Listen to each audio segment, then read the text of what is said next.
কখন আদায় করবেন? এটা একেবারে রমাদানে একেবারে শেষের দিকে, ঈদের 1-2 দিন আগ থেকে, অর্থাৎ এখন থেকে। বাংলাদেশে গতকাল 27শে রমাদান কদর আমরা কাটিয়েছি, মালয়েশিয়াতে আমাদের 28তম রোজা চলছে। তো এজন্য এখন খুব মোক্ষম সময় সাদাকাতুল ফিতির আদায় করে দেয়ার। আল্লাহর হাবিব সাল্লাল্লাহু আলাইহি ওয়াসাল্লাম সুনানে আবু দাউদের হাদিসে তিনি বলেছেন যে মান আদ্দাহা ক্বাবলা সলাতি ফাহিয়া যাকাতুন মাকবুলা ওয়া মান আদ্দাহা বা'দা সলা ফাহিয়া সাদাকাতুম মিনাস সাদাকাত। এটা ঈদের নামাজে যাওয়ার আগে যে ব্যক্তি এই সাদাকায়ে ফিতর আদায় করবে সে ফিতরার সওয়াব পাবে, অর্থাৎ সাদাকাতুল ফিতরের যে সওয়াব, পরিপূর্ণ সওয়াব সে ইনশাআল্লাহ পাবে। ওয়া মান আদ্দাহা বা'দা সলা, আর ঈদের নামাজের পরে যদি কেউ সাদাকাতুল ফিতর আদায় করে ফাহিয়া সাদাকাতুম মিনাস সাদাকাত, এটা অন্যান্য সাধারণ চ্যারিটি বা দানের মতোই একটি দান হবে। সাদাকাতুল ফিতরের যে সিগনিফিকেন্স বা সাদাকাতুল ফিতরের যে তাৎপর্য বা সওয়াব, এটা কিন্তু তখন সে আর পাবে না।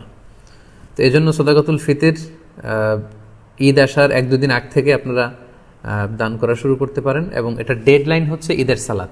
ঈদের সালাতের পরে কিন্তু আর সাদাকাতুল ফিতর আদায় করা যাবে না।